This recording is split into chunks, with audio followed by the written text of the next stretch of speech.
Perfecto, Carlos. Igual al final ustedes pueden hacer algunas preguntas que consideren oportunas, así que estamos para poder atender. Vamos a comenzar precisamente con el decreto ley orgánica para el desarrollo económico, social y fiscal tras la pandemia del COVID-19. Y vamos a ver efectivamente, Carlos, que esta ley tiene algunos temas novedosos, ¿no? Entre ellos, perdón, solo un minuto quiero, ya, perfecto.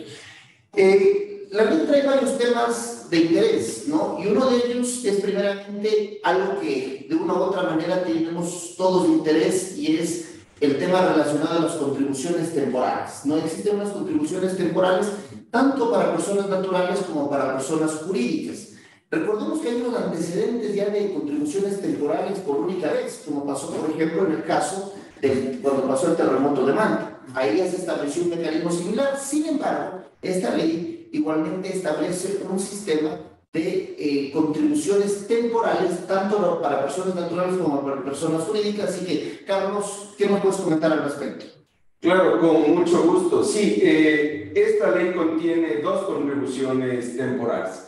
La primera para las personas naturales, que se va a pagar una sola vez hasta marzo del próximo año, del 2022. Y en el caso de las sociedades, no únicamente de las compañías formales o creadas al amparo de la ley de compañías, sino de las sociedades, que es un concepto mucho más amplio para efectos tributarios, para las sociedades va a ser dos contribuciones en realidad, una en el año 2022, otra en el año 2023, ¿no es cierto? Entonces, los requisitos, ¿cuáles son? Para la persona natural, un patrimonio superior al $1.000.000, hablando de manera individual, y si es que hay sociedad conyugal o sociedad de hecho, aquellas personas que tengan bienes comunes superiores a los 2 millones. En el caso de las sociedades, en cambio, esta contribución va a pagarse a partir de patrimonios de las empresas con fecha de corte, esto es importante, el 31 de diciembre del 2020, superior a $5 millones.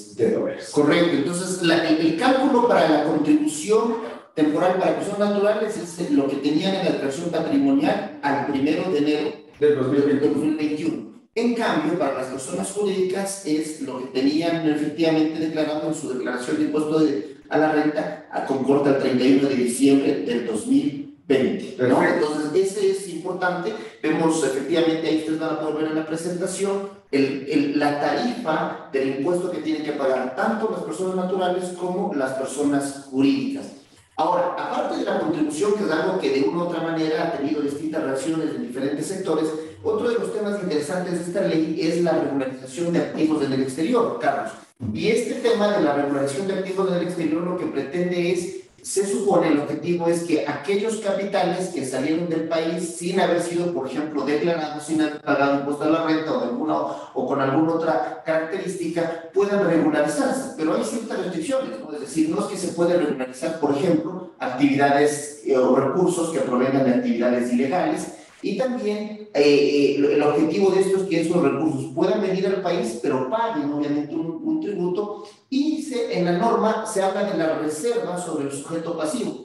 ¿Cuál es tu opinión y cuéntanos respecto a este tema de la regulación de activos en el exterior?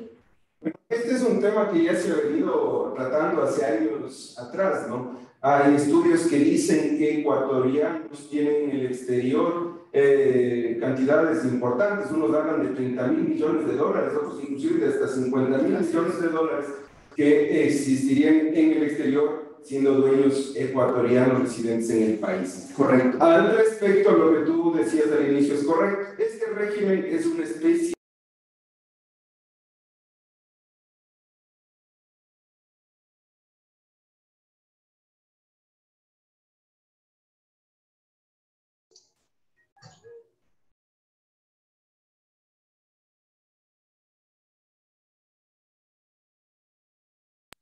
de información justamente de activos en el exterior de ecuatorianos, y con base en esa información, en teoría el SRI podría cobrar el impuesto a la renta con las tarifas normales más intereses y recargos.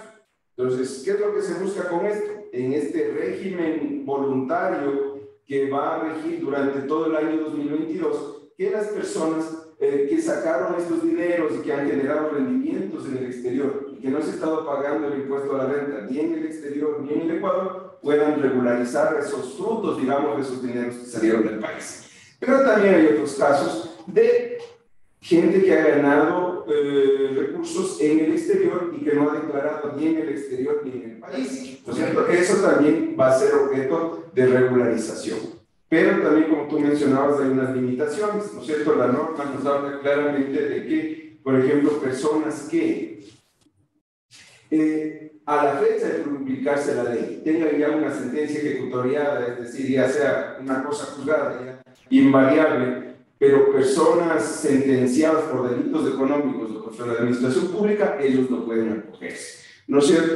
También hay una limitación respecto de funcionarios públicos de hasta 6 años atrás que sean dueños de sociedades en las cuales su participación accionaria sea superior al 10%, ¿no es cierto? Ese es un segundo caso. Entre las limitaciones también es gente que haya tenido o mantenga esas inversiones o esos dineros, esos activos en países de riesgo según este organismo internacional del GAFI, que son países que normalmente no cooperan o que hay indicios de que ayudan a actividades de narcotráfico, de terrorismo y esas cosas.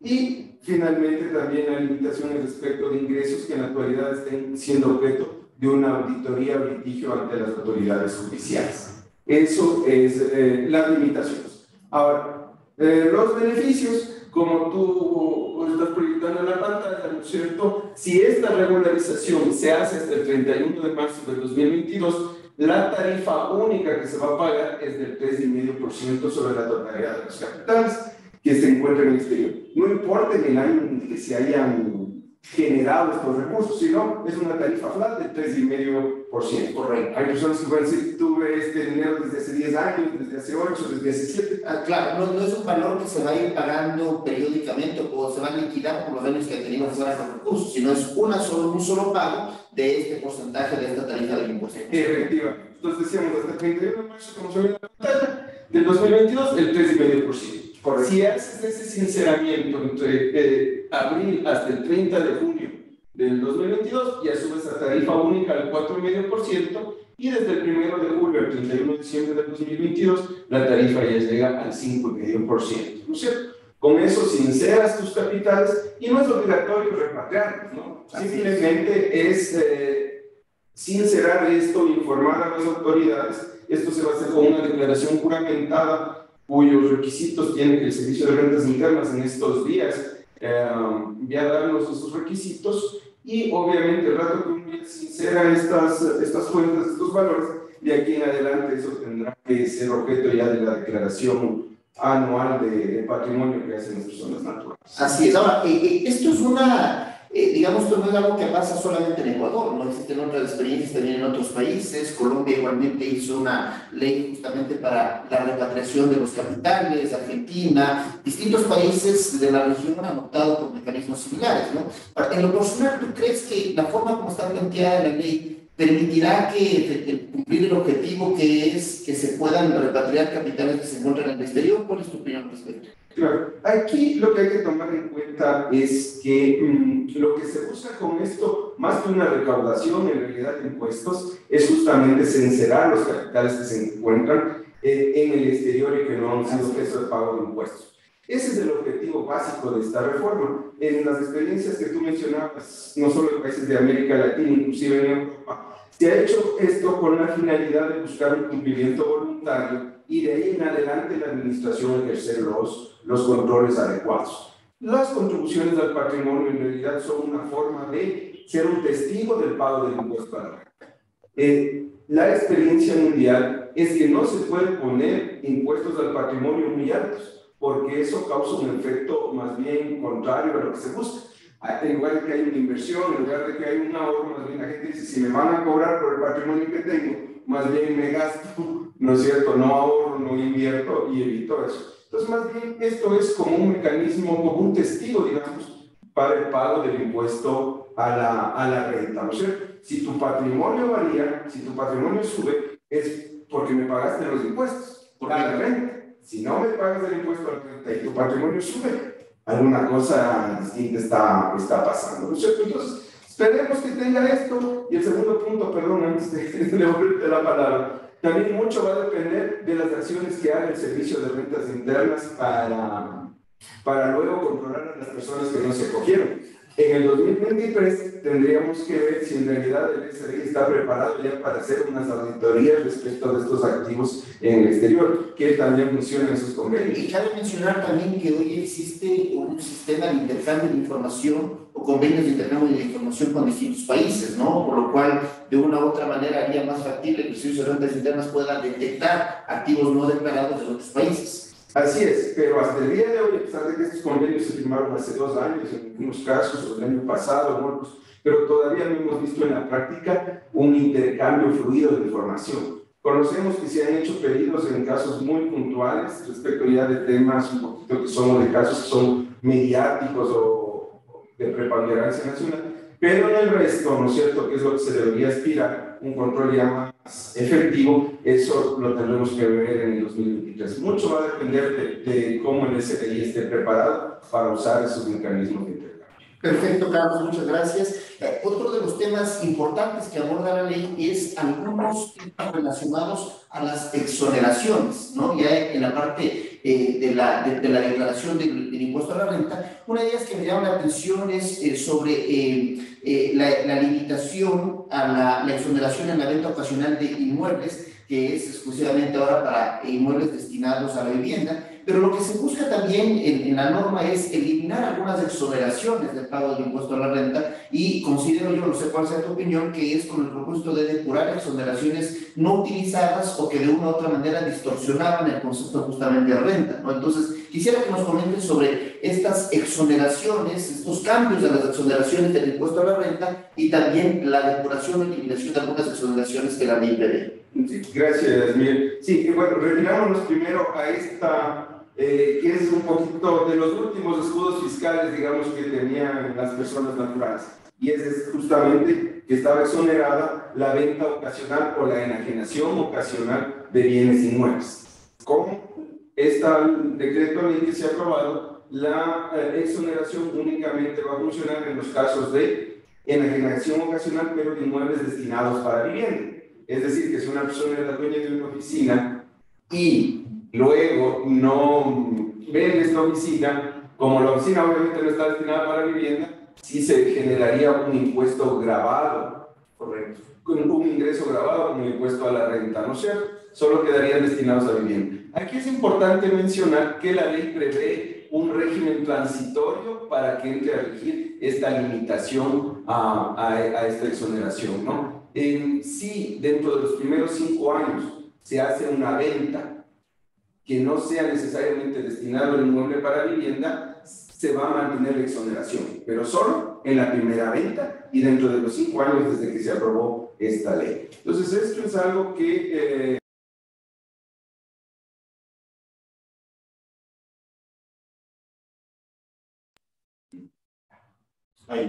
sí, ahí estamos. Como decía, sí hay que tomar en cuenta este tratamiento transitorio, ¿no es cierto?, que sí permitiría el uso de la exoneración en la primera venta, aunque no sea destinado para vivienda.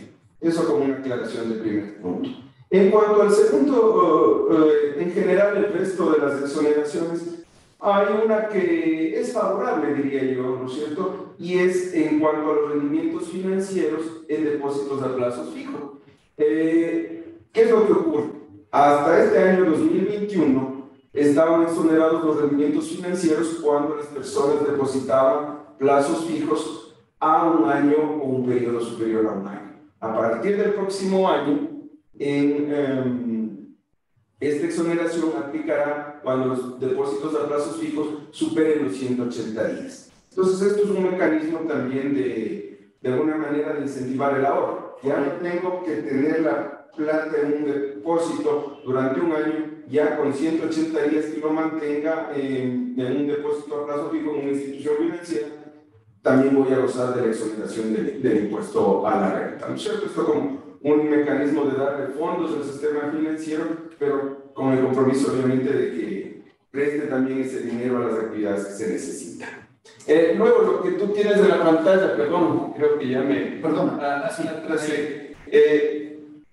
Se han eliminado lo que consta en la pantalla, 6 artículos que tenían exoneraciones de impuesto a la renta para actividades muy específicas, ¿no es cierto? Entonces, esto comienza, como tú bien señalabas, a trastocar la unidad y generalidad que tiene que tener el sistema tributario. Entonces, en el 9.1 había unas actividades productivas y con unos tipos de exoneración por unos plazos. En el 9.2 había para otros sectores económicos y con otros requisitos y otros plazos, y así sucesivamente. ¿Qué busca esta ley? Lo que está diciendo esta ley es los que ya accedieron a estas exoneraciones de impuesto a la renta y fueron concedidas por plazos determinados, pueden seguir usando esa exoneración hasta que termine el plazo que estuvo vigente mientras la norma estaba justamente en curso. Pero a partir de ahora, en cambio, el gobierno que ofrece un mecanismo de beneficio tributario generalizado a través de 2 normas que vamos a ver más adelante. Que es, uno, si trae nuevas inversiones, reducción de 3 puntos en la tarifa porcentual del impuesto a la renta. Es decir, las nuevas inversiones productivas, solo por el hecho de ser nuevas inversiones productivas, 3 puntos de reducción del impuesto a la renta. Es decir, en el 2022, en lugar de pagar el 25%, pagarán el 22%. Y cuando ya se haga una inversión productiva que es un poquito más regulada. Correcto. Solo quisiera, Carlos, antes de entrar en el tema del impuesto a la renta de las personas jurídicas, solo que te interrumpa, quisiera solamente indicar a nuestros asistentes que nos están acompañando que si tienen inquietudes puedan por favor escribirlos a través del chat y estas van a ser atendidas al final de la conferencia. Y volviendo al tema, quisiera que hablemos nosotros los temas que es de mucho interés para las personas que nos están escuchando, es justamente el tema del impuesto a la renta de las personas naturales. ¿Qué te parece si comenzamos con las personas naturales y luego nos vamos a las personas jurídicas? En el tema del impuesto a la renta de las personas naturales existen varios temas que llaman la atención, ¿no? Uno de ellos es la sustitución de la deducción de gastos personales. Recordemos cómo era el sistema antes, ¿no? Tú podías deducir los gastos personales correspondientes a la salud, educación, vivienda, vestimenta, alimentación, turismo, hasta un monto de $14,575,60. Ese es el monto que podías deducir de gastos personales. Hasta el 2021. Desde el próximo año ya no se va a poder deducir, sino que existe un cambio que queremos justamente que ahora nos comentes por el tema del impuesto. Y también ha existido un cambio, obviamente, en la tabla del impuesto a la renta y también un tema relacionado con el impuesto a la renta de las personas naturales es el tema del impuesto a la herencia. Así que quisiera plantearte esos 3 temas que podamos abordar. Que nos puedas, por favor, explicar, Carlos, cómo funciona este cambio de la sustitución de gastos, de la reducción de gastos personales por el concepto de crédito tributario, el tema de la tabla y también el tema relacionado al impuesto a la herencia que tiene mucho interés en las personas que nos están escuchando. Así que, por favor, Carlos. Gracias, Miguel. Sí, este es de pronto uno de los puntos más polémicos que se han generado porque al criterio del gobierno, ¿no es cierto?, las personas que tienen un ingreso superior a los $500 mensuales deberían contribuir con mayor carga impositiva, ¿no es cierto? ¿Y cómo se ha logrado esto? A través de 2 objetivos. Uno, reducir el beneficio de los gastos personales y 2, como tienen en la pantalla, hacer más cortos los intervalos para llegar más pronto a una tarifa más alta de impuesto a la renta. En la pantalla, como ustedes ven, está la tarifa de impuesto a la renta que va a regir para el año 2022. Ahora se ha ampliado el tope máximo al 37% de tarifa para las personas naturales. Hasta este año 2021 llegábamos al 35%. A partir del año 2022 el tope es del 37%. Pero lo que quiero que noten es que los intervalos entre cada uno de estos saltos que hay se han acortado y una persona ya con $61,630 va a llegar ya a pagar el 35%. Antes era sobre 100,000, sobre 100,000 dólares. 114,000. Es decir, que digamos que aquellas personas que antes estaban, que tenían un ingreso sobre $114,000, recién pagaban el 35%, ahora sobre $61,000, casi, digamos, la mitad ahora paga una tarifa del 35%. Es decir, que yo creo que la progresividad, que es uno de los principios de materia tributaria, se evidencia de manera muy fuerte en esta tabla del impuesto a la renta. Es decir, quienes más ganan ahora van a pagar bastante más de lo que pagaban antes. Efectivamente, ¿no es cierto? Los estudios que ha hecho el Servicio de Rentas del Ministerio de Finanzas dice que apenas con esto se va a influir o se va a agravar la situación en un porcentaje del 3% de la población económicamente activa, pero lo que llama la atención es que comienza ese porcentaje desde los $500, que más bien no es un salario para nada exorbitante, correcto, y los que más van a subir este golpe son hasta $2.500, $3.000, porque progresivamente hablando, ellos son los que más recursos van a tener que desembolsar por el pago del impuesto.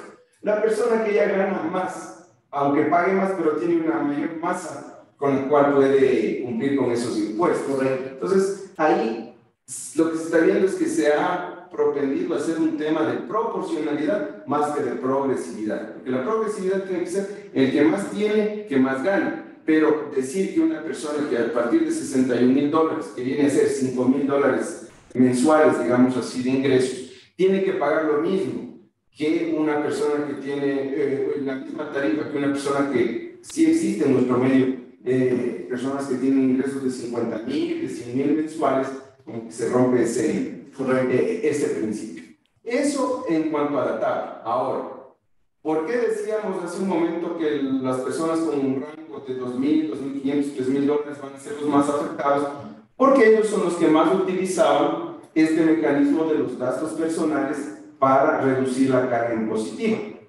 Antes, como tú bien señalabas, hasta este año 2021, los gastos personales de $14.500, para hablar en números redondos, se reducían directamente o se descontaban del ingreso neto recibido en el año. Ahora se cambia el mecanismo y se crea dos tramos, digamos. El primero, para las personas que ganan menos de $2.000 mensuales en el año, ellos van a tener derecho a un crédito tributario de hasta $1.000 para el pago de impuestos.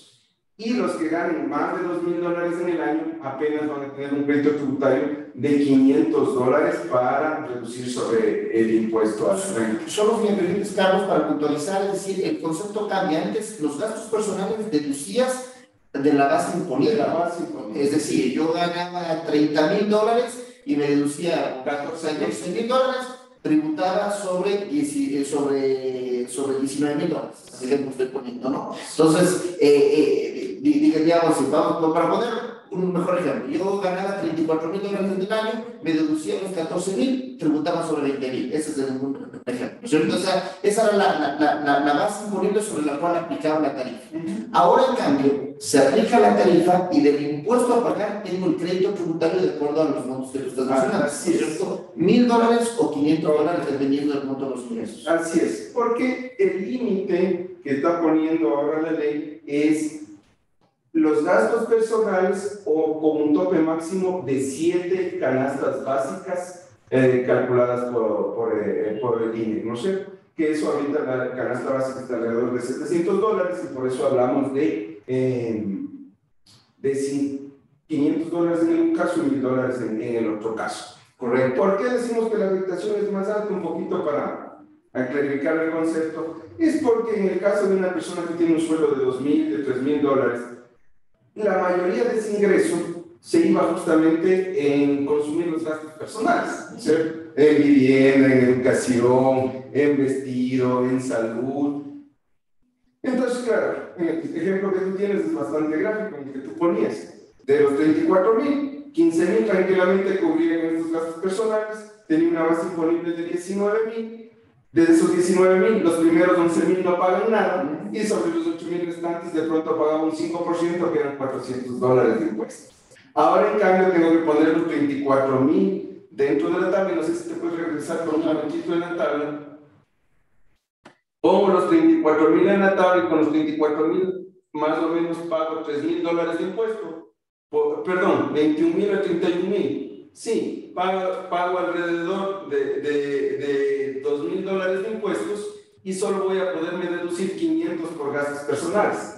Es decir, sí voy a tener una afectación de más del doble de lo que pagaba el año anterior, sobre todo en estos rangos intermedios, como te digo, que va de 2.000 a 3.000, 4.000. Queda claro entonces que el impuesto a la renta o la carga, digamos, impositiva para personas naturales es mayor con esta nueva tabla, ¿no es cierto? Desde la reforma, ¿no? Tal vez para quienes menos tienen, menos ingresos reciben, no hay mayor afectación, o la afectación es mínima, pero a mayor ingreso, mayor, digamos, la carga impositiva, la presión fiscal, ¿no? Entonces, efectivamente. ¿Sí? Bueno, la realidad es que este es un tema, como tú ya decías, Carlos, uno de los temas más cuestionados en la reforma tributaria. Ahora debemos entender un poco también, inclusive hasta la misma denominación de esta ley, ¿no? Esta es una ley que lo que busca es soportar o salir de los efectos del COVID, de la pandemia, y por lo tanto, pues se entendería que este tipo de contribuciones especiales, temporales, o el tema del impuesto a la renta, en una proporción como la que está planteada, lo que busca es apoyar a la caja fiscal en circunstancias extremas, como pasó en el caso del terremoto, como pasó ahora con la pandemia, pero bueno, lamentablemente esa es la realidad y tenemos ahora que ver la forma como podemos efectivamente superar esta carga que va a representar este retiro de liquidez a las personas naturales por parte justamente de la reforma tributaria. Pero bueno, en todo caso, igual hay otros temas adicionales de la reforma que quisiera que por favor igualmente nos puedas topar, Carlos, un poco cómo era antes y cómo es ahora el tema, por ejemplo, del impuesto a la herencia. Sí, gracias, Miguel. Sí, en esto del impuesto a la herencia, lo que ha ocurrido es un cambio, yo diría, favorable, ¿no es cierto? Porque hasta antes de la reforma, igual pagaba el impuesto a la herencia los bienes recibidos de los padres a los hijos. Con esta reforma lo que se está diciendo es, cuando la herencia sea de padres a hijos o de esposo a cónyuge, porque no hubieron otros descendientes en orden de preferencia o otros herederos en orden de preferencia, en esos dos casos, de padres a hijos de herencia o de esposos, de un esposo al otro, en caso de que no ha habido otros descendientes herederos con privilegio, no se va a pagar el impuesto a la renta independientemente del monto. Y esta norma trae también un beneficio retroactivo. Nos dice que todas las personas que han fallecido en la época de la pandemia, entre el 15 de marzo del 2020 y hasta el 31 de diciembre del 2021, también tienen derecho a esta exoneración del impuesto a la renta. Entonces, claro, este ha sido también uno de los temas polémicos, ¿no es cierto?, que se ha mencionado, porque han dicho que esto solo favorece de padres a hijos, y justo en esta época también que ha habido fallecimiento por el COVID, claro, de gente de clase media, de gente pobre, pero también de gente que en el país son grupos importantes que también ha habido unos cambios por estos efectos hereditarios. Ahora, la realidad es que yo, igual en el hecho profesional, me he encontrado con casos de los cuales posiblemente, digamos, los padres generaron un patrimonio mediano o algo grande, pero el momento que ellos fallecen y que los hijos tienen que hacer frente a lo que se llamaba el impuesto a la herencia, muchas veces no tienen la liquidez para poder cumplir esas obligaciones, ¿no? Entonces encontramos, y yo me he topado con casos de clientes que tienen patrimonio relativamente mediano, pero que la verdad es que no pueden y tienen que buscar mecanismos de financiamiento para el pago del impuesto a la herencia, ¿no? Entonces, yo creo que ese, por ejemplo, es un tema positivo de la reforma, y que lo que permite es saber que los recursos para poder hacer ese patrimonio ya pagaron en su momento el impuesto a la renta, ya pagaron los impuestos correspondientes a los activos que correspondan, y por lo tanto, pues en el caso ya de sucesión por causa de muerte, ya no existe este impuesto a la herencia, ¿no? Entonces, eso es uno de los temas igual importantes. Ahora, vamos al quinto punto. Tenemos, como decía, 10 puntos del día de hoy. El quinto punto es el de impuesto a la renta de sociedades. Creo que esto es también muy importante ver los cambios. Si me permiten un minuto, los cambios en el impuesto a la renta de las personas jurídicas, de las sociedades. Y ahí comenzaré con el tema del impuesto a la renta por utilidad en la enajenación de acciones. Existe igualmente un ajuste al respecto, y también la reducción, algo ya Carlos mencionó hace un momento, es la reducción del impuesto a la renta como un incentivo a las inversiones. El código de la producción establecía unos beneficios tributarios con el propósito de atraer inversión extranjera, ¿no? Exoneración del pago de impuesto a la renta por 15 años en algunas condiciones, por 12 años en otras, por 8 años en otras condiciones y hasta 5 años de exoneración del pago de impuesto a la renta o exoneración del pago del anticipo de impuesto a la renta. Esto preveía el Código de la Producción, también preveía, se estableció igual ciertas reformas de la ley de simplicidad tributaria, pero obviamente yo lo que al principio cuando vi el contenido de la ley que cambiaba estos incentivos por unos que parecerían menores, como es solamente la rebaja de 3%, pues ya te lo voy a pasar a ti, Carlos, o 5%, es como que se debilitaban los incentivos, pero conversaba yo el otro día con alguien que está justamente del gobierno y el razonamiento era correcto en el sentido de que los incentivos que aparentemente eran buenos, 15 años, 12, 10, fueron insuficientes, no fueron suficientes para atraer inversión al país. Vemos que los niveles de inversión en el país bordean $1.000 millones anuales, comparado con Colombia, que bordea 12.000 millones, o Perú, 8.000 millones. Entonces, estamos muy por debajo, precisamente, de la expectativa de inversión extranjera. Es decir, tú puedes ofrecerle hasta 30 años de exoneración de impuestos a la renta, pero si no hay seguridad jurídica en el país, si no hay reglas de juego claras, simplemente los inversionistas no van a venir. O sea, el inversionista no invierte porque haya, en el lugar donde haya mayores incentivos, sino en el lugar donde haya menos riesgo. Yo creo que en ese sentido está enfocada la reforma de decir, sinceremos igualmente, porque el país igual requiere que si viene una nueva inversión, tribute, no esté exonerada a 15 años del pago del impuesto a la renta, 10 años del pago del impuesto a la renta, ¿no? Pero tiene que tributar con unas condiciones más ventajosas porque es una nueva inversión. Pero reitero, la decisión de inversión finalmente del inversionista va a venir por el lado de la seguridad jurídica, por el lado de la estabilidad normativa, más que por el lado de la exoneración del pago del impuesto a la renta. Entonces, esos son los temas que traen precisamente las reformas del impuesto a la renta de sociedades. Así que, Carlos, te doy la palabra para que tú nos puedas explicar con mayor detalle. Sí, bueno, un temita así muy rápido antes de entrar a la reducción de tarifas. Lo que tenemos en la pantalla es un cambio en este impuesto único a la enajenación de derechos representativos de capital, que son las acciones, las participaciones, pero también, ¿no es cierto?, de derechos de concesión en negocios, en minas, etc. Aquí hay dos cambios interesantes. Uno, revisando un poquito las exoneraciones de impuesto a la renta, cuando ahora se hagan ventas o enajenaciones de acciones a través de la bolsa de valores, se puede considerar el ingreso exento siempre y cuando la transacción no supere los $560.000, hablando de números redondos, y no se esté vendiendo más allá del 25% del capital de la sociedad. Eso es algo bueno también como para incentivar el mercado bursátil. Antes esta exoneración era de apenas 2 fracciones básicas de impuesto a la renta, que eran $22.000, y eran transacciones muy reducidas, domésticas, digamos así. Ahora se amplía ese incentivo si se hace a través de la bolsa de valores. Ya yendo al tema que está en la pantalla, ¿no es cierto?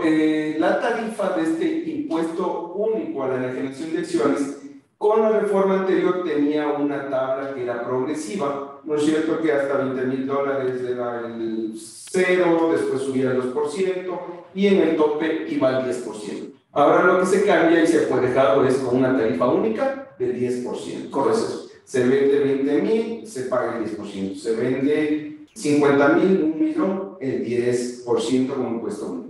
Obviamente por la utilidad, ¿no? Por la utilidad que se genere en la venta del servicio. A eso justamente iba.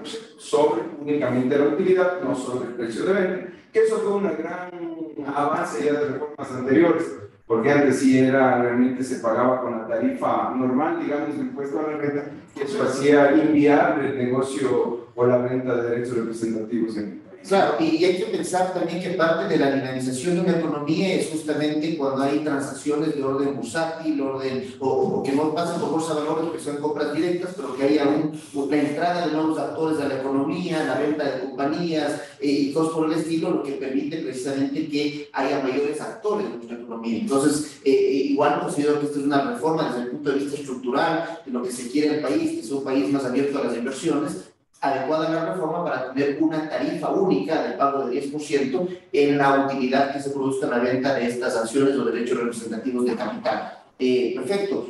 No sé si podemos hablar sobre el tema justo de las reformas sobre el impuesto a la renta con incentivos para las nuevas inversiones. Sí, como bien tú señalabas, ahora todas estas exoneraciones específicas, ¿no es cierto?, que traían los artículos 9.1 hasta el 9.6, 9.7 de la ley de régimen, se cambia para tener más bien dos estándares. En lo que son inversiones nuevas, reducción de 3 puntos porcentuales. ¿No es cierto? Aquí los requisitos realmente, tal como trae la ley, son requisitos mínimos. Aquí hay que ir a la definición de inversión nueva que trae justamente el Código de la Producción, que es los recursos que vienen, ¿no es cierto?, que se utilizan para la adquisición de justamente negocios que van a generar nuevos ingresos. Lo que obviamente está prohibido es el mero traspaso de activos que ya estaban generando recursos, ¿no es cierto? Yo ya tengo una máquina, hago una compañía y yo tengo la nueva compañía de la máquina, ahí no estamos hablando de una inversión, porque es traspaso de activos entre una misma empresa o partes relacionadas. Pero la idea aquí es muy básica, como ustedes pueden ver los requisitos en pantalla. Lo importante es que sea esta inversión que genere nuevas plazas de trabajo, que genere justamente una compra de activos, que dinamice la economía y el Estado cede, digamos así, el no cobrar 3 puntos porcentuales de tarifa de impuesto a la renta hasta por 15 años. Habrá que esperar un poquito el reglamento para ver qué condiciones o qué obligaciones adicionales nos solicitan. De lo que entiendo, no tienen que ser mayores porque justamente lo que se quiere es dinamizar a través de este mecanismo. En el segundo caso, que es un incentivo mayor, porque es una rebaja de 5 puntos porcentuales, pero aquí ya se exige que sea también una inversión nueva, pero que haya en el camino una firma de un contrato de inversión con el Estado. Entonces esto implica ya obviamente una mayor formalidad, una rigurosidad, ¿no es cierto?, porque hay que presentarle todo el cronograma de inversiones, el plan de inversiones, la generación de puestos de trabajo, así es, todo completo. Y aquí obviamente de lo que he revisado en la normativa, para firmar un contrato de inversión al menos tiene que ser por un ofrecimiento de invertir a $250,000 en adelante, si no es normal.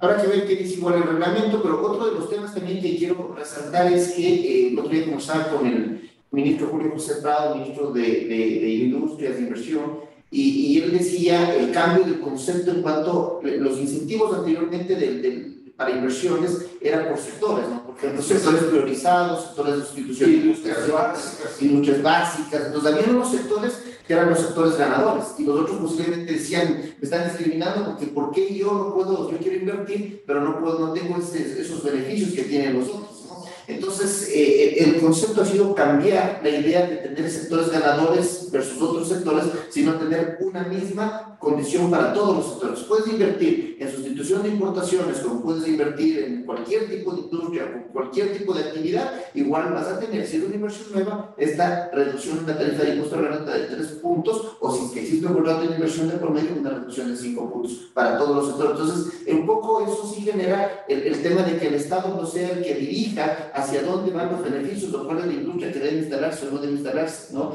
Me acuerdo que en su momento establecía beneficios, por ejemplo, para astilleros, ¿no? Pero lamentablemente vemos que Ecuador no es una potencia en temas de astilleros, era un tema tal vez de una idea que no llegó justamente a materializarse, ¿no? Entonces me parece más adecuado este concepto en el cual, reitero, la inversión va a venir no por el lado de la exoneración en el lado del impuesto a la renta, no por el lado del incentivo, sino por el lado de la seguridad jurídica, ¿no? Entonces, igual, continuando, Carlos, existen unas reformas relacionadas con el tema del IVA. Existen ciertos bienes o servicios a los cuales se les elimina la exoneración o la tarifa cero del impuesto al valor agregado, otros de los cuales se rebaja a tarifa cero la tarifa del impuesto al valor agregado, y otro inclusive que es interesante, que es la facultad que le da la ley ahora al presidente para que en determinados feriados pueda reducir también la tarifa del IVA en el sector turismo, ¿no? Entonces quisiera que por favor puedas comentarnos al respecto. Claro que sí, bueno, vamos primero, como ya tienen en la pantalla, ¿no es cierto?, los cambios en lo que refiere a las importaciones y ventas locales de productos grabados con tarifa cero. Por cierto, lo que se ha agregado como tarifa cero a partir del 1 de diciembre de este año 2021 es glucómetros, lancetas, guías reactivas para medicinas, bombas de insulina, marcapasos, oxímetros, alcohol y gel bacteria, que han sido estos insumos o materias primas muy necesarios para protegernos en esta etapa de la pandemia del COVID, ¿no es cierto? Eso se ha incrementado. Adelantándome un poquito también, estos utensilios o materiales para la higiene femenina, como las toallas sanitarias, y la norma nos habla de pañales desechables populares, ¿no es cierto? Habrá que ver cómo en el reglamento. ¿Cómo sale en el reglamento, ¿no es cierto? También ha habido reducciones, como tú bien señalabas, en el tema de, por ejemplo, el papel bond, papel periódico y libros. Hasta noviembre también estaba con tarifas ceros el material complementario que se comercializaba con estos productos, ¿no es cierto? Entonces, eso a partir del 1 de diciembre, si ahora viene un regalo, un juguete, una maqueta, eso ya va a pagar tarifa 12. Lo que llama también la atención es, por ejemplo, en los bienes, perdón, Miguelito, es que de alguna manera se está desmontando estos incentivos que en gobiernos anteriores se dio, por ejemplo, a las lámparas LED, a las cocinas eléctricas, a los eléctricos. Recordarán que ahí había bastante incentivo a este tema de pasarnos al consumo eléctrico en cocinas, en califones. Pero también pese a esos incentivos, creo que no surgió el efecto esperado, ¿no? Porque la matriz energética no ha migrado como se esperaba que migre al tema eléctrico, ¿no? Entonces, el tema de cocinas de inducción o cosas por el estilo, ¿no? No sé qué opinas tú. Sí, efectivamente, o sea, como tú decías hace un momento, es lastimosamente esa visión del Estado interventor que quiere dirigir las preferencias del público a uno u otro sector, cuando en la práctica, en realidad, es el sector privado el que tiene que ver las oportunidades o necesidades para ahí más bien desarrollarse, es lo que ha provocado que más bien ahora se reconozca eso y se vuelve tarifa 12 para lo que son lámparas LED y todo lo que son cocinas eléctricas, calefones eléctricos y todo lo demás. Eso en ese sentido de los bienes. En lo que tiene relación con los servicios, el cambio fundamental que tú ya lo mencionabas es relacionado justamente con el incentivo que el presidente de la República puede dar hasta por 12 días en el año para bajar la tarifa del IVA con el objeto de privilegiar o de favorecer al servicio de turismo, ¿no es cierto? Entonces, podemos ver en los próximos feriados, el presidente ya en este mismo mes de diciembre podría ya emitir un decreto diciendo para los servicios de turismo la tarifa va a ser el 8%, el 9%, dependiendo obviamente de cómo vaya a manejar, porque se le ha dado una atribución al presidente. Correcto. Igualmente existe una reforma, unos cambios en el tema del ICE, el impuesto a los consumos especiales, Carlos. Sí, aquí hay cosas interesantes, ¿no? Se quita el ICE, por ejemplo, a planes de internet para personas naturales y para empresas. Esa era una limitación, creo, para el desarrollo de la economía, ¿no es cierto?, en general, y más ahora en esta época de pandemia que las telecomunicaciones se han vuelto tan necesarias. El ICE, recordemos, es un impuesto a los consumos especiales, a bienes o servicios suntuarios, y ahora ya la necesidad de estar comunicados, al menos en estas épocas de restricción de movilidad, es un servicio básico. Se ha vuelto prácticamente un servicio básico, que en los hogares no tiene ahora mejor eso. Entonces se quitó esa tarifa. También para vehículos eléctricos, para vehículos híbridos, también se quitó la tarifa del ICE, ¿no es cierto? Lo que sí ha subido la tarifa es, en cambio, lo que son bebidas alcohólicas, ¿no es cierto? Recordemos que en el caso de las bebidas alcohólicas hay dos tarifas de impuesto, una en función del grado alcohólico y otra en función del precio. Entonces, en el caso de las bebidas alcohólicas se ha habido un incremento. El litro puro de alcohol, hasta noviembre, para el cálculo de esta tarifa era $7.83, ahora se ha subido prácticamente a $10. Entonces, eso sí ha habido un incremento y los sectores obviamente involucrados se han quejado porque eso puede incentivar el contrabando al generar este mayor impuesto, ¿no? Que tiene un impacto de rebote en el IVA, porque el ICE forma parte de la base imponible del impuesto al valor agregado. Así es. Entonces, esto también hay que ver cómo se va desarrollando y los controles que la aduana también tienen que ir implementando para evitar este tema del contrabando. Perfecto, Carlos. Ahora pasemos a un séptimo tema. Estamos ya acercándonos a los 10 temas que hemos propuesto y luego vamos a dar paso igualmente a las preguntas que ustedes tienen. Veo que hay algunas inquietudes por parte de la audiencia. Es sobre este sistema del RIMPE que sustituye al RICE y microempresarios. Recordemos que la ley, si no me equivoco, la de simplificación tributaria fue la que estableció el régimen especial para microempresarios, que establecía básicamente aquellas empresas o actividades que estaban consideradas como microempresarios, es decir, aquellos que tienen ingresos hasta $300,000 tenían una tarifa flat del 2% sobre los ingresos, ¿no? Entonces, este sistema tuvo el cual algunos reparos, pues obviamente en la pandemia habían microempresarios que tenían que pagar 2% sobre los ingresos, cuando posiblemente tuvieron pérdidas, y eso va un poco en contra del principio de renta ganada, renta pagada, que es lo que ideal que funcione, porque en caso contrario, si aplicas un impuesto sobre los ingresos, posiblemente lo que estás es desincentivando esos ingresos, ¿no? Y posiblemente afectando en el caso de aquellos sectores o industrias que de una u otra manera tuvieron afectaciones, particularmente con el caso de la pandemia. Pero bueno, en todo caso, existe un nuevo sistema que quisiera que nos cuentes, Carlos, cuáles son las variaciones, los cambios respecto al sistema del régimen impositivo para microempresas, que era $300,000, 2% del impuesto sobre los ingresos, versus lo que ahora se plantea. Por favor. Gracias, Miguel. Sí, un poquito aquí también es importante mencionar que la reforma lo que ha buscado es unificar también estos regímenes especiales para la tributación. Ya desde hace muchos años atrás teníamos el régimen impositivo simplificado ecuatoriano, el RICE famoso, hasta $60,000 de ingresos, pagabas en función de las categorías y la actividad económica un valor fijo mensual y que inclusive lo podías pagar durante todo el año mientras no te pagues de los $60,000. Ese ya era un régimen especial, ¿no es cierto? En ese valor fijo mensual estaba incluido el supuesto impuesto a la renta que generabas y el IVA. En lo que refiere eso para $60,000. Con la ley de simplificación viene este régimen, porque coincide también con la ley para emprendedores y todas estas cosas. Viene otro régimen, ¿no es cierto?, para los emprendedores hasta $300,000. Que no sean RICE, pero que sean emprendedores hasta $300,000. Y ahí lo que tú decías, una tarifa flat del 2% sobre el ingreso bruto. Y esto obviamente causaba mucho malestar, ¿no es cierto? Gente que decía, sí vendo, pero tengo pérdida. Entonces, ¿cómo le voy a pagar el impuesto?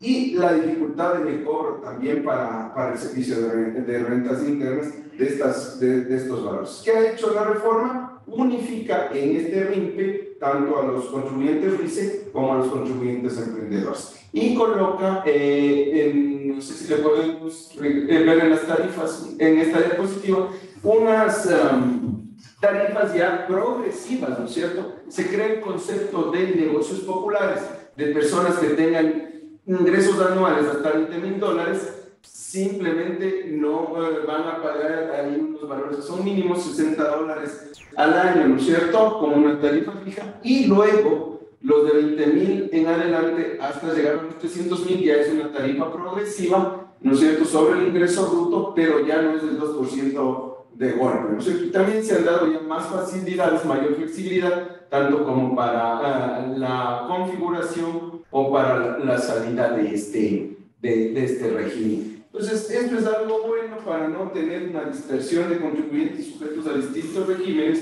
y también ya con la tarifa progresiva, en teoría no se va a afectar tanto a estos beneficios. Sí, considero que esta es una reforma adecuada porque ante las quejas que existían sobre el tema del sistema para microempresarios, igual fue uno de los ofrecimientos, incluso de campaña del presidente Lasso, eliminar el sistema de impositivo a microempresarios. Entonces se cambia con este sistema que igual trae una tabla progresiva que lo que pretende es minimizar cualquier afectación que se pueda generar, ¿no? Entonces, correcto. Ahora quisiera entrar en el octavo tema nuestro, y es un tema muy interesante, muy novedoso, y es que tanto tú como yo en el ejercicio profesional, Carlos, sabemos y hemos siempre puesto mucha atención en el tema de la responsabilidad de los representantes legales. Y hay dos temas en los cuales los representantes legales son solidariamente responsables con las obligaciones de la empresa, ¿no? Uno de ellos es en materia laboral, ¿no? Y otro es en materia tributaria. Pero ahora existe un cambio respecto justo a esa solidaridad, a esa responsabilidad solidaria del representante legal en materia tributaria. Así que quisiera que por favor nos cuentes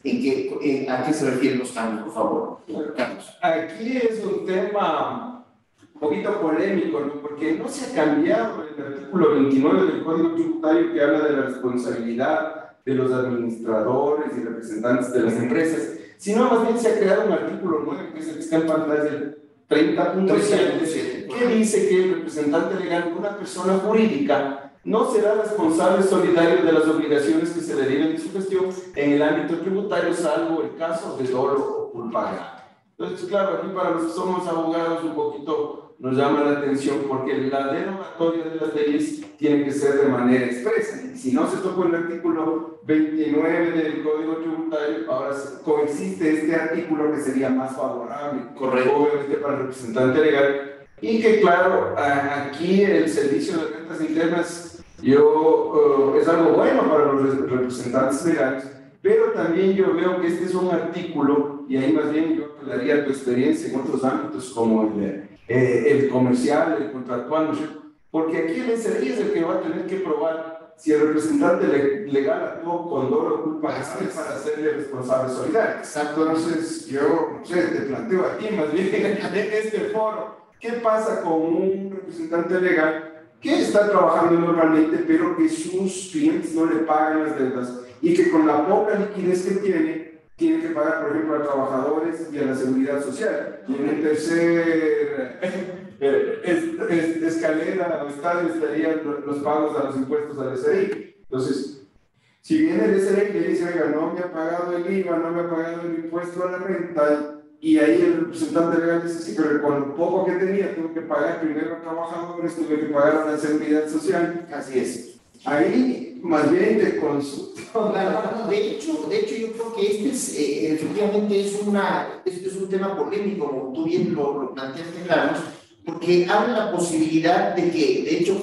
coexistan dos normas, una en la cual habla de la responsabilidad de los deudores y otra en la cual exime de responsabilidad solidaria al representante legal, salvo el caso de dolo o culpa grave, ¿no? Entonces, ese dolo tiene que ser probado. ¿Quién tiene que la carga de la prueba de ese dolo va efectivamente a recaer en este caso en la administración tributaria? Entonces, recordemos igual un principio de orden legal que se refiere a la presunción de inocencia, ¿no? Entonces, toda persona se presume inocente hasta que se demuestre lo contrario. Igual, una persona, un representante legal, se entiende que sus actuaciones son conforme al recto proceder, de acuerdo con los estatutos, pero si existiera culpa o dolo, es la autoridad tributaria, o en este caso a través del proceso judicial que se haya establecido, donde se va a tener que declarar la existencia del dolo o culpa, y ahí existiría entonces esta responsabilidad solidaria de acuerdo a lo que establece el artículo 30.7, ¿no? Entonces, es un tema que yo creo que va a dar mucho que hablar, posiblemente va a haber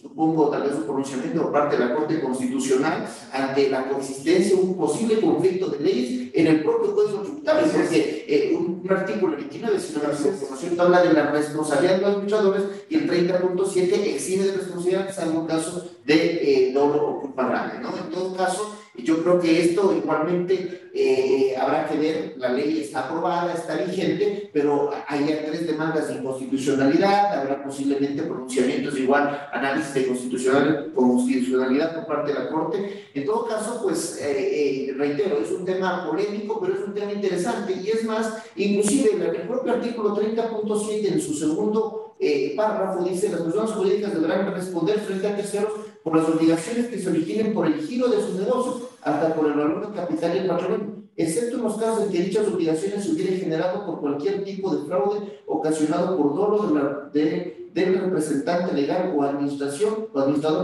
en perjuicio de uno o varios acreedores.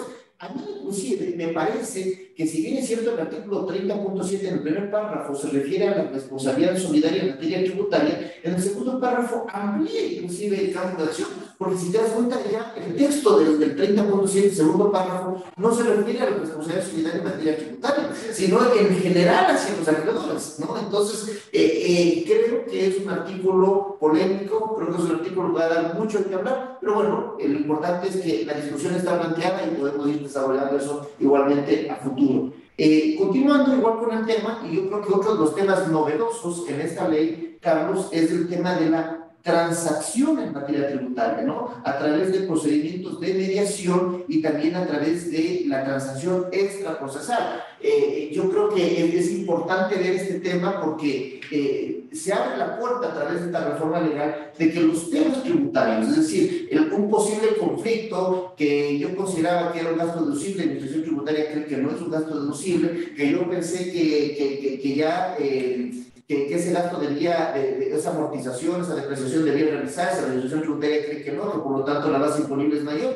Eso podamos sentarnos a mediar, ¿no? Entonces, la pregunta acá en términos generales para la audiencia que podamos comprender es qué es lo que se puede mediar inclusive ya abro la puerta al último tema que también es materia de este conversatorio, es sobre las rebajas de intereses y recargos a quienes actualmente tienen reclamos administrativos o procesos judiciales o litigios que puedan estos intereses, estos recargos igualmente disminuirse o suprimirse a través de procesos de mediación. Entonces, esto es un tema completamente novedoso, es decir, antes ustedes saben que para quienes manejamos algo relacionado a métodos alternativos de solución de conflictos, vemos que uno de los principios para que algo pueda someterse a mediación es de que sea materia transigible. Antes, los temas tributarios de esta reforma no eran transigibles, es decir, la autoridad tributaria determina que yo tengo que pagar 100 y yo tengo que pagar 100 o seguir las acciones respectivas que la ley me franquea en sede administrativa o en sede judicial para que al final el juez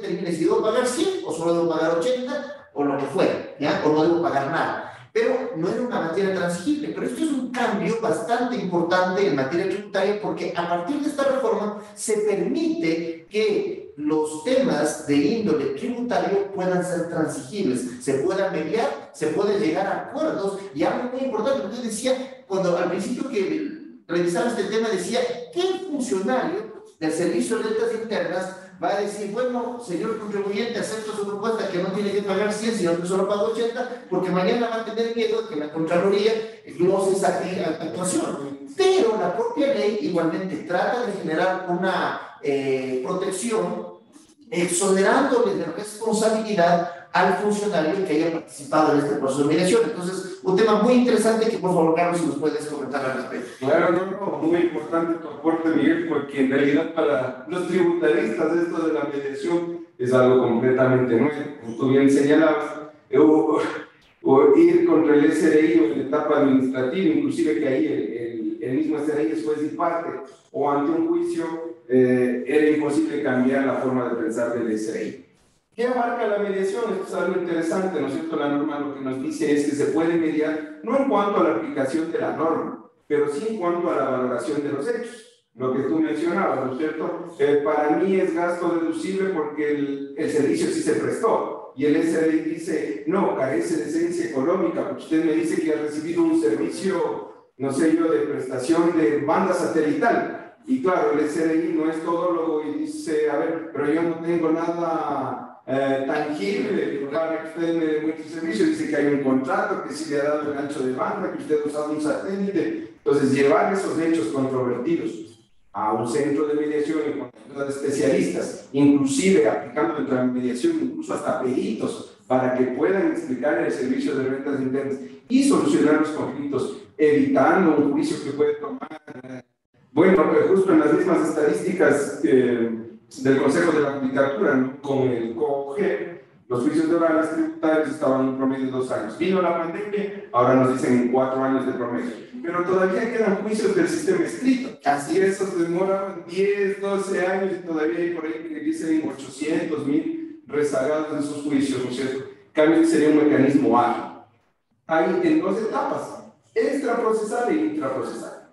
Interesante porque nos dice que incluso dentro de la auditoría, mientras está haciendo una auditoría a la empresa o a la persona natural, el sujeto pasivo puede invitar a la administración de una vez a una mediación y ahí ya dejar fijadas las reglas, ¿no es cierto?, para aceptar de pronto unas glosas, rebajar, quitar otras glosas y realizar un pago pronto de los impuestos, que es el objetivo para el Estado, ¿no? Es a ver, sí, yo sigo un buen juicio, 5 años, y después cobro después de 5 años, ¿no es cierto? En cambio, los recursos los requiero ahorita, y por eso tú bien mencionabas que esto guarda relación con la rebaja de recargos e intereses que también pueden ser objeto de mediación. Correcto, y a veces pasaba que mientras duraban los procesos de orden administrativo o judicial, cuando ya existía una sentencia, finalmente la compañía posiblemente ya estaba en liquidación o ya no tenía ningún activo con el cual podía responder de su obligación tributaria. Entonces, parece más sensato que las partes, el sujeto activo, servicios de rentas internas de determinados tributos, y el sujeto pasivo, el contribuyente, se sienten a definir, como tú bien mencionas, las reglas para poder llegar a un acuerdo y poder incluso establecer un mecanismo de pago de esas obligaciones tributarias, ¿no? Efectivamente, justo en la exposición de motivos de este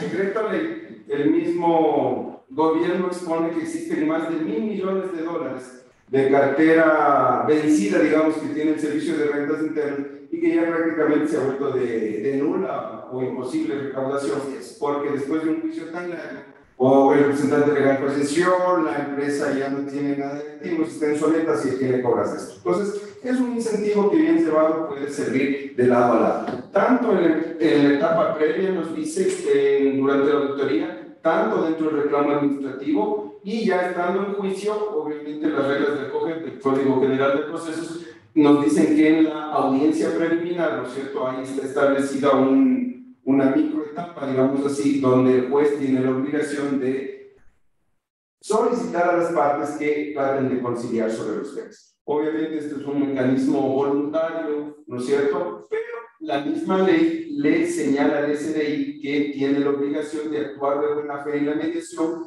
y también que los mediadores o los profesionales, porque no solo necesariamente pueden ser abogados, sino los profesionales que van a acudir en nombre de la administración tributaria, también estén asesorados por equipos, ¿no es cierto?, multidisciplinarios que les permitan tomar decisiones adecuadas de defensa del juez. Esto ya se ha hecho, pero claro, para el tema tributario es un tabú, pero creo que es una práctica normal en el Estado, en la Procuraduría, si el Procurador General del Estado lo ha hecho, entiendo que hay todo un reglamento y que él tiene que aprobar de acuerdo a cuantías de estos acuerdos transaccionales, y esto podría funcionar bastante bien para el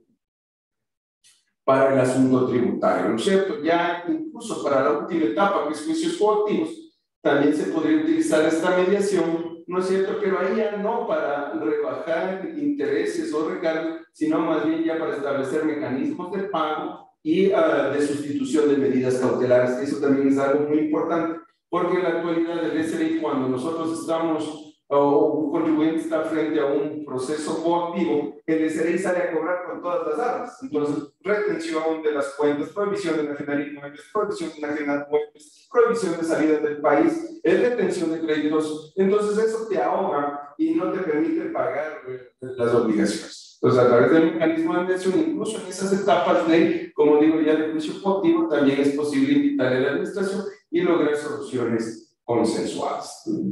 Vamos a ver cómo sale el reglamento. Por cierto, creo que ahí el SRI va a tener que dictar algunas directrices para justamente una correcta aplicación.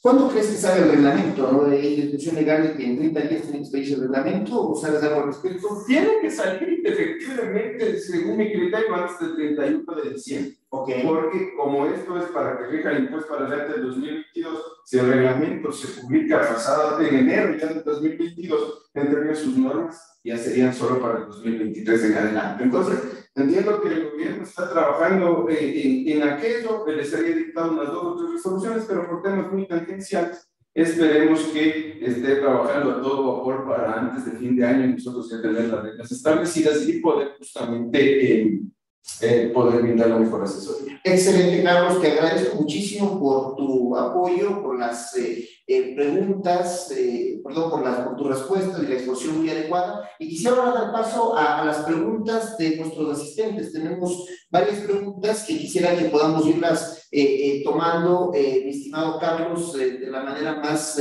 concisa posible, porque hay varias preguntas y quisiéramos tratar de atender la mayor cantidad de ellas. Reitero una vez más el agradecimiento a cada uno de ustedes por acompañarnos en este conversatorio y buscamos justamente brindar este tipo de actividades, de charlas, de conversatorios con el propósito de estar siempre cerca de las necesidades de cada uno de nuestros clientes y amigos. Entrando a las preguntas de nuestros asistentes, tenemos la primera: ¿la contribución temporal para sociedades aplica para sociedades sin fines de lucro? No, justamente esa es una de las exoneraciones, las instituciones sin finalidad.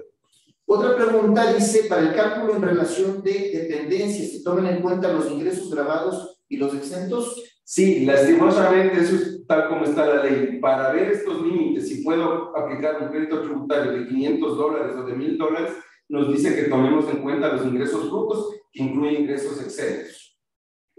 Una pregunta igual relacionada dice: esta ley no hace sino fomentar la informalidad. Si no se puede descontar gastos personales, ¿no sirve pedir facturas? Yo no creo, no estoy completamente de acuerdo con ese criterio. No sé qué opinas tú, Carlos. Lastimosamente, en la práctica, eso es lo que va a ocurrir, porque, siendo sincero, si puedo usar un crédito tributario desde $500, ¿no es cierto? Ya no va a haber ese mecanismo de presión que era antes. Deme la factura porque necesito descontarle, porque con eso voy a pagar menos impuestos. Y alguna gente podría ver, en cambio, el incentivo: no me dé factura porque ahí no me va a cobrar el IVA. Entonces, sí es un tema que el SRI está tratando de suplir esto, porque justamente una de las disposiciones transitorias dice que a partir del 2023 ya todos vamos a tener que emitir comprobantes de venta electrónicos. Eso como un mecanismo de alguna manera de decir: a través de la facturación electrónica me cruzan información, voy a cruzar. Pero dado la práctica y cómo estamos de dispersos los contribuyentes, eso de pronto puede funcionar en centros urbanos, Quito, Guayaquil, las principales ciudades, pero ya en provincias, en ciudades pequeñas, leo bastante complicado, y ahí el SRI va a tener que extremarse con los controles a estos negocios, a estas pequeñas actividades. Correcto, Carlos. Una pregunta adicional de nuestros asistentes es: para la enajenación de acciones, ¿tiene que ser a través del mercado de valores? Entiendo que se refiere al pago del 10% de tarifa de sobreventilidad de la venta de acciones. Sí, cuando es a través de bolsa de valores y hasta $500,000, hablando de otros, si es a través de bolsa de valores, la utilidad es del CEN, siempre y cuando no se transfiera más allá del 25% de los derechos representativos de carrera. Si usted hace la transferencia de afuera de la bolsa de valores, va a pagar el impuesto único del 10% sobre el valor que fuera. Sobre el valor que fuera en el mercado extrabursátil, sin términos más específicos. Perfecto. Una pregunta adicional es: ¿cómo se aplica el crédito tributario de $1,500? ¿Se debe seguir declarando los gastos personales o mi empleador debe considerar este crédito tributario en las retenciones que realiza mensualmente? Sí, claro. Aquí, ¿cuál es el punto? ¿No es cierto? Aquí lo que nos dice la ley es que para las personas que ganen hasta $24,000 van a tener derecho a un crédito tributario equivalente al 20% de sus gastos personales o de 7 canastas básicas, ¿no es cierto?, el valor que resulte menor. Por eso es que hablamos que en el caso de personas que ganen de $24,000 de ingresos brutos en el año, el crédito tributario, en el mejor de los casos, va a llegar a $1,000, que es el 20% de estas 7 canastas básicas. Para las personas que ganen más de esos $24,000, el crédito tributario es del 10% de esas canastas básicas o de los gastos personales, como digo, el valor que resulte menor. Es decir, en la mayoría de los casos, el tope para los mayores de $24,000 va a ser $500.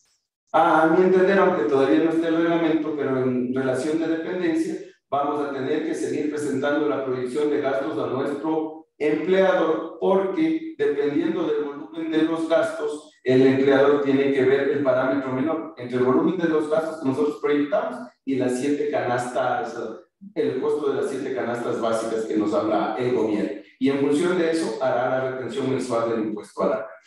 Perfecto. Una pregunta adicional, Carlos, dice: ¿las personas que estaban con RICE a partir del 1 de enero deberán facturar con IVA?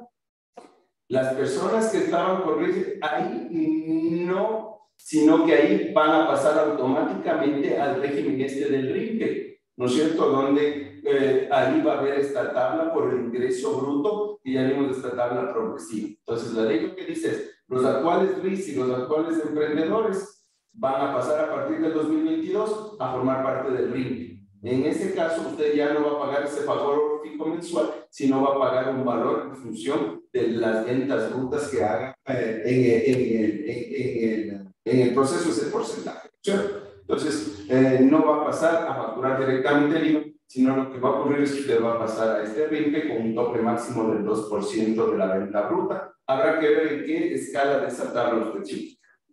Perfecto, hay un criterio, la doctora Mónica Heredia dice, mi criterio el reglamento solo regula lo que la ley, lo que la ley establece, por lo que aún emitidos en 2022 sí entraría en vigencia para ese periodo.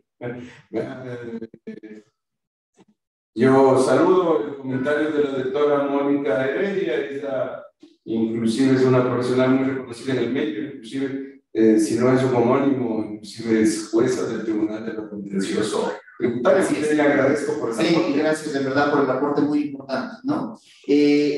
Una pregunta adicional menciona que en la tarifa del impuesto, perdón, sí, en la tarifa del impuesto a emprendedores incluye a los profesionales que facturan por honorarios y si no facturan pero tienen activo el RUC, como es el caso de los contadores de empresas que lo necesitan para la declaración del empleador, tienen que pagar $60 anuales. En este caso, siempre en el RICE y también en el régimen de emprendedores, los profesionales estaban excluidos de los dos regímenes. Sin embargo, ¿no es cierto?, vía reglamento se hicieron concesiones. Por ejemplo, en el reglamento que estamos terminando para el 2021 para emprendedores, dice la persona natural que presta servicios profesionales no puede estar en el régimen de emprendedores. Pero si es una sociedad que se dedica a prestar servicios profesionales y no llega a los 300,000, ella sí puede estar. En el criterio es una norma discriminatoria que está en el reglamento. Veamos cómo sale para este año 2022, pero en principio no debería haber discriminación. Debería ser tratados iguales sociedades y personas naturales. Perfecto. Una vez más, Carlos, quiero agradecerte mucho por tu comparecencia, por los criterios que has dado el día de hoy, justamente para atender este tema que sin lugar a dudas ha generado y seguirá generando muchas expectativas. Quiero agradecer a cada uno de los asistentes, a nuestros clientes, amigos, catedráticos que nos han acompañado el día de hoy. Gracias una vez más por estar con nosotros. Les reiteramos que estamos siempre atentos para poder estar cerca de sus necesidades, de sus requerimientos. Estamos prestos para apoyarles junto con Carlos en los temas de orden tributario. Y reitero una vez más y aprovecho la oportunidad también para desearles a todos una feliz Navidad, con quienes ya no nos veamos, y que el próximo año 2022, aunque la tabla implica que vamos a pagar un poco más de impuestos a la renta, será un buen año para todos, ¿no? Muchas bendiciones, un gusto poder compartir con ustedes estos espacios y reitero una vez más que estamos siempre para poder atender todos sus requerimientos y podamos compartir el próximo año con mayor cercanía con cada uno de ustedes. Muchas gracias por acompañarnos.